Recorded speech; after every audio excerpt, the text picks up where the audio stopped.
Como dijimos al principio pues de este programa, ha pasado la primera parte de la cantata, aún nos quedan escuchar 3 preciosos himnos más, incluyendo el solo de Analía, ¿verdad? Que estamos esperando con ansias. Así que, pero es tan importante que escuchemos lo que Dios quiere hablarnos a cada uno de nosotros. Y eso es parte del culto, no solamente alabarlo, pero también recibir de Él la palabra. Así que vamos a orar y que el Señor la bendiga. Señor, bendice esta palabra que tú envías a cada uno de nuestros corazones. El que tenga oído, que la oiga con interés, porque en las Escrituras hay palabras de vida eterna. Por nuestra conveniencia, permite tú que ahora prestemos todo oído a tu santa palabra. En Cristo lo pedimos, amén. La Navidad es la celebración del nacimiento del niño Dios, de Jesucristo. La Biblia revela el propósito detrás de esta preciosa historia. Quiero que busquen por favor Gálatas, capítulo 4, los versículos 4 al 5. Gálatas 4, versículos 4 al 5. Dice: pero cuando vino el cumplimiento del tiempo, Dios envió a su Hijo, nacido de mujer y nacido bajo la ley, para que redimiese a los que estaban bajo la ley, a fin de que recibiésemos la adopción de hijos. El creador de cielos y tierra no solo es causa de todo efecto existente, sino que es un creador con propósito, lo cual le da la razón al por qué existimos. ¿Se ha respondido usted esa pregunta? ¿Por qué usted existe? ¿Para qué?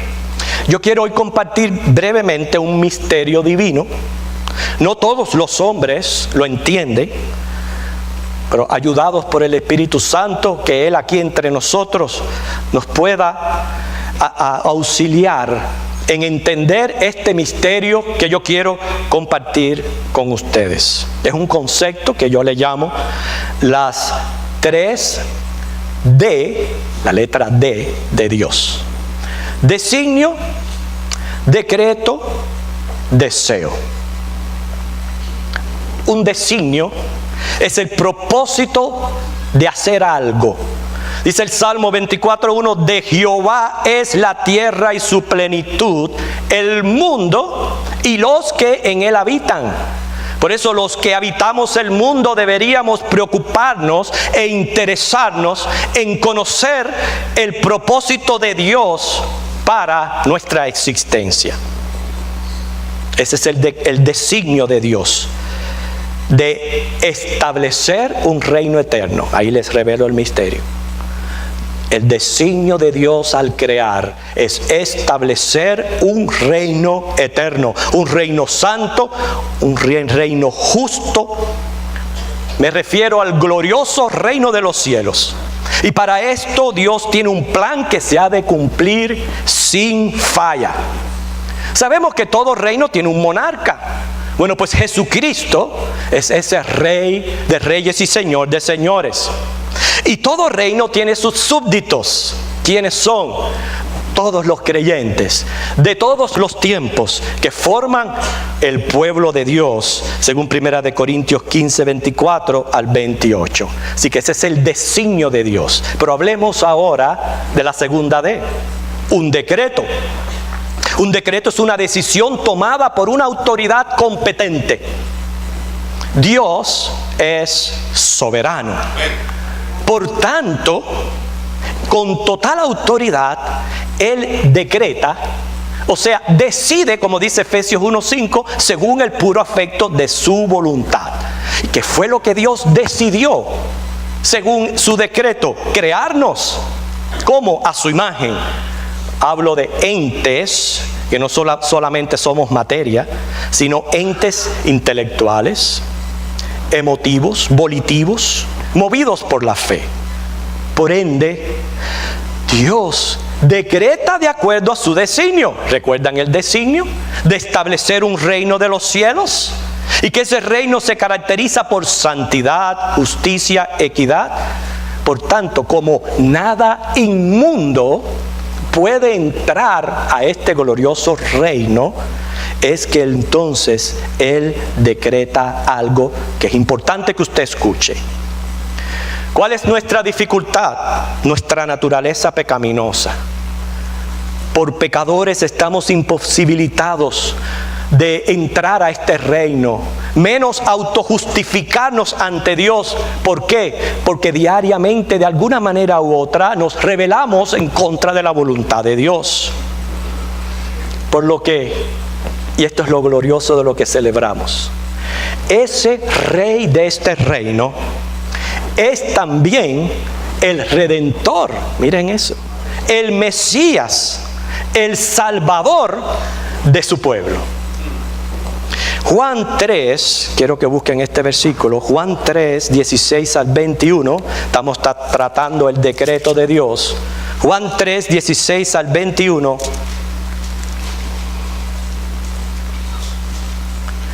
Dice, porque de tal manera amó Dios al mundo, que ha dado a su Hijo unigénito, para que todo aquel que en Él cree no se pierda, mas tenga vida eterna.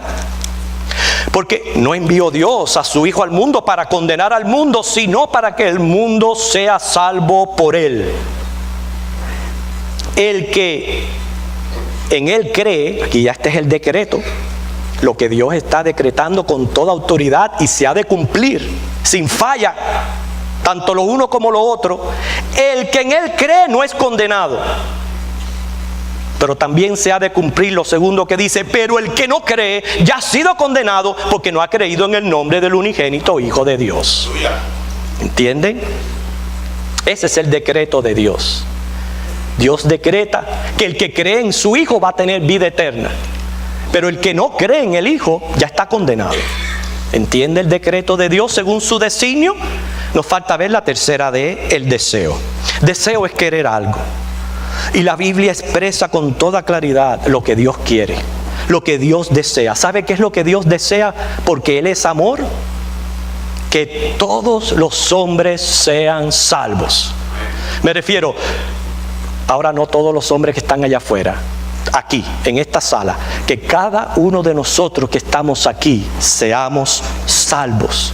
¿Por qué? Porque Él es amor en su esencia. Busquemos 1 de Timoteo capítulo 2, versículos 3 al 6. 1 de Timoteo capítulo 2, versículos 3 al 6.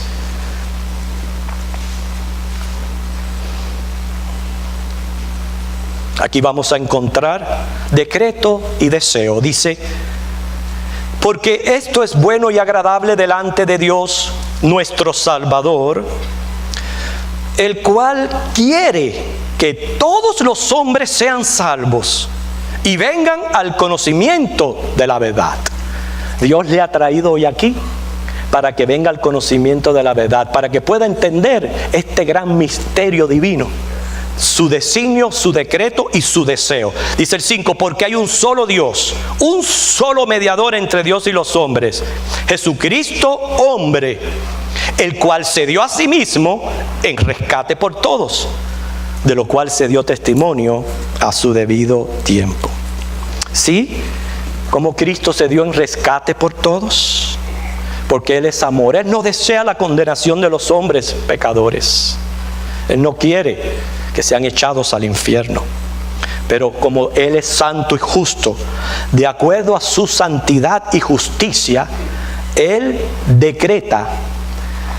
Y tome esto posiblemente como lo más importante que haya usted escuchado en toda su vida. La palabra de Dios, que tenemos que honrarla, porque repito, la se ha de cumplir. Ezequiel 18. Ezequiel 18. Versículo 4. Ezequiel 18, 4. Estamos viendo un decreto de Dios, un reflejo de lo que es su voluntad, lo que Él quiere. Dice: he aquí que todas las almas son mías. Ustedes ven que no nos pertenecemos. Ustedes ven que nadie puede añadirse ni un solo segundo de vida, porque somos del Creador. He aquí que todas las almas son mías, como el alma del Padre, así el alma del Hijo es mía. El decreto: el alma que pecare, esa morirá. Y ahí se está refiriendo por muerte a una eterna separación de Dios en el infierno. Mire si usted ve que esto es tan trascendental y tan importante, porque Dios lo ha decretado, que el alma que pecare morirá.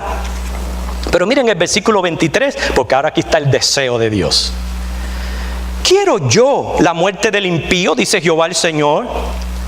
¿No vivirá si se apartare de sus caminos? ¿Cómo responde? Versículo 32. Porque no quiero la muerte del que muere, dice Jehová el Señor. Convertíos pues y viviréis. Ahí está. Convertirnos y viviremos. Así que en este misterio de Dios hemos visto que su designio, su propósito es establecer el reino de los cielos.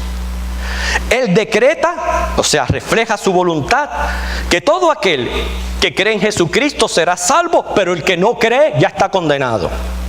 Y su deseo, su querer, es que todos sean salvos, que todos procedan a un arrepentimiento, que se apropien de esta salvación provista solamente por gracia, por medio de la fe en el Evangelio, muerte y resurrección de Jesucristo. Pero ahora, para terminar, tenemos que añadirle otra D a este mensaje. D para destino, destino del hombre. Ser salvos requiere una respuesta de fe de parte del hombre. El hombre que queda convencido por el Espíritu Santo de su terrible condición. Número 1, de pecado. Quiere decir, hay que reconocer, soy pecador. Número 2, de justicia. Hermano, hay un Dios justo que no va a dar por inocente al culpable, y ningún hombre se va a burlar de él. Él ha puesto leyes, y las leyes hay que cumplirlas. No podemos cumplirlas, pues entonces algo tiene que suceder para que esa justicia se cumple. ¿Usted sabe qué sucedió? Jesucristo la cumplió por nosotros. Para eso Él fue a la cruz. ¿Se recuerda cuando Ezequiel decía en su decreto, el alma que pecare morirá? Pues solamente una muerte podía salvar al hombre, la de Jesucristo. Y para eso Él nació en Belén de Judea. También hay que quedar convencido de juicio. Está establecido que los hombres mueran una sola vez y después juicio ante el Creador. A ese juicio vamos en calidad de justificados o condenados. Justificados si hemos puesto la fe en Jesucristo. Condenados si no creemos en Él. Primera de Pedro, capítulo 2, versículos 6 al 10. Primera de Pedro, capítulo 2, versículos 6 al 10.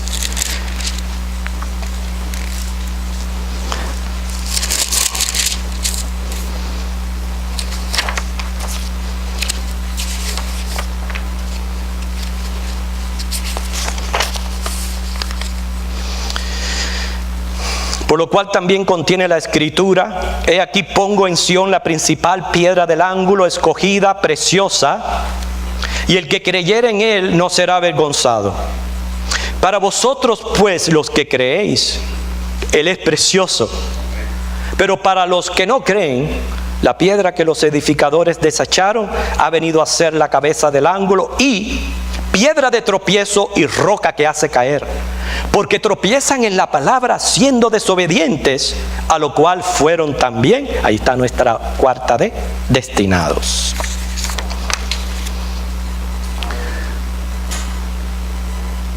Muchos se saben de memoria el credo de los apóstoles. Este credo de los apóstoles se remonta al fin del primer siglo. Es una expresión de las enseñanzas de los apóstoles, por eso se denomina así. Inclusive el asentar este credo era requerido por los que se bautizaban. ¿Lo conoce? Credo de los apóstoles. Creo en Dios Padre Todopoderoso, Creador del cielo y de la tierra. Creo en Jesucristo, su único Hijo, Señor nuestro, que fue engendrado por el Espíritu Santo, nació de la Virgen María, padeció bajo el poder de Poncio Pilato, fue crucificado, muerto y sepultado. Él descendió al lugar de los muertos y al tercer día resucitó. Y está sentado a la diestra de Dios Padre Todopoderoso, de donde vendrá a juzgar a los vivos y a los muertos. Creo en el Espíritu Santo, la Santa Iglesia Universal, la comunión de los santos, el perdón de pecados, la resurrección del cuerpo y la vida eterna. ¿Cuántos creen esto? ¿Cuántos profesan este credo de todo corazón? Todo corazón. Estuvimos hablando del designio de Dios, o sea, de cómo Él ha de cumplir su propósito, según Él ha designado y ha decretado y desea. Él lo ha de cumplir a una manera general, universal. Pero ahora yo quiero que usted piense en usted, de una manera muy particular, porque Jehová también ha de cumplir su propósito en usted. Así lo dice el Salmo 138:8. Jehová cumplirá su propósito en mí. Tu misericordia, oh Jehová, es para siempre. Dice, no desampares la obra de tus manos. Piense en este designio de Dios a un nivel muy personal. Mire, como si usted fuera la única persona que existiera sobre este planeta Tierra. Piense así, de esa manera, y sienta en su corazón cómo Dios le ama. Cuán importante es usted para Él. Y entonces reciba con gratitud lo que hizo Cristo por usted para salvarle. Haga eso. Y Dios así va a cumplir su propósito en usted. Dios le va a añadir a este pueblo que espera este glorioso reino. Pero para ello, recuerde que Él ha decretado que no hay otro nombre dado a los hombres en que podamos ser salvos, que sea en el nombre del Señor Jesucristo. Si usted quiere ver vida abundante, vida eterna, usted debe, primero, recibir a Cristo como su Señor y Salvador. Usted debe de profesar con fe lo que Cristo hizo por usted en la cruz del Calvario. Arrepiéntese. Y le voy a explicar lo que significa arrepentirse, porque hay personas que están confundidas, piensan que arrepentirse ya es que ya usted jamás va a volver a pecar, o que usted tiene que estar totalmente sin pecado para poder venir a Cristo. No es lo que es arrepentirse, eso es imposible mientras que estemos en este cuerpo. Arrepentirse es, número uno, que usted reconozca esa condición ante Dios, que usted es un pecador. Y que como Dios es santo y justo, ese pecado lo separa de Dios. Es arrepentirse para que entonces usted se apodere por gracia de lo que Cristo hizo por usted en la cruz. Usted debe de creer en la suficiencia y eficacia del sacrificio de Cristo en la cruz, en su lugar, pagando sus pecados. Usted debe de creer que esa sangre que Cristo derramó en la cruz del Calvario lo hizo una sola vez, de manera literal. Usted debe de creer que esa sangre lo limpia a usted de todo pecado y lo justifica ante Dios. Usted debe de manifestar esa fe, confesándole dentro de sí, en su corazón, que Él es el Señor, que Él es el Salvador. Y por último, tal como lo dice la palabra Romanos 10:13, que todo aquel que invocar el nombre del Señor será salvo. Usted debe de invocarle para salvación. ¿Qué es invocarle para salvación? Orar, decirle eso que usted está recibiendo en este momento y usted está entendiendo, decírselo al Señor. Yo voy a orar, no es que lo esté haciendo por usted, nadie puede salvarse por nadie, simplemente es una ayuda, una guía, y yo voy a hacer una oración. Usted no está obligado a hacerla. Usted la hace si ya dentro de su corazón usted quiere hacer esto, recibir a Cristo como su Señor y Salvador. Si usted lo quiere hacer, ore estas palabras. Señor Jesús, en este momento reconozco mi terrible estado de pecador. Reconozco que a diario te ofendo, no cumpliendo tus mandamientos, no haciendo tu voluntad. Yo reconozco que tú no vas a dar por inocente al culpable. Por tanto, en esta condición estoy condenado a estar separado de ti. Pero hoy yo he escuchado la gloriosa noticia del Evangelio, que Cristo Jesús vino al mundo a colocarse en mi lugar en la cruz del Calvario. Hoy yo le profeso, no solo como mi Señor, pero también como el Salvador de mi vida. Te pido, Jesucristo, que me perdones mis pecados. Te pido, Jesucristo, que tu sangre me limpie de todo pecado, que me justifiques ante el Padre, me reconcilies con Dios, para yo poder gozar de la vida eterna. Y te pido que me ayudes con tu Espíritu Santo a convertirme, a dejar mis malos caminos y a entregarme de todo corazón a ti. En Cristo Jesús. Amén. Hay alguien entre nosotros que con toda sinceridad hizo esta oración y quiere levantar su mano. Señor le bendiga, Ángel. Señor le bendiga. Señor te bendiga. Señor le bendiga allá atrás. Señor les bendiga a los que levantaron sus manos aquí. ¿Hay alguien más? Señor les bendiga. Alguien más que hizo esta oración, pero de todo corazón, Señor te bendiga. De todo su corazón ha recibido a Cristo como Señor y Salvador. Okay. Me alegro mucho y le animo a que siga en los caminos del Señor, congregándose en la iglesia, buscando de la palabra de Dios, andando en los caminos de Dios. Le animo a eso. Vamos a dar por terminada esta cantata y póngase a pensar, ¿qué le podemos dar a ese rey? ¿Qué le podemos dar a ese rey que precisamente no solo es rey, también nuestro redentor? Analía nos va a ayudar a saber una sugerencia que nos va a dar. ¿Qué es lo que le podemos dar al rey? Analía, Señor te bendiga.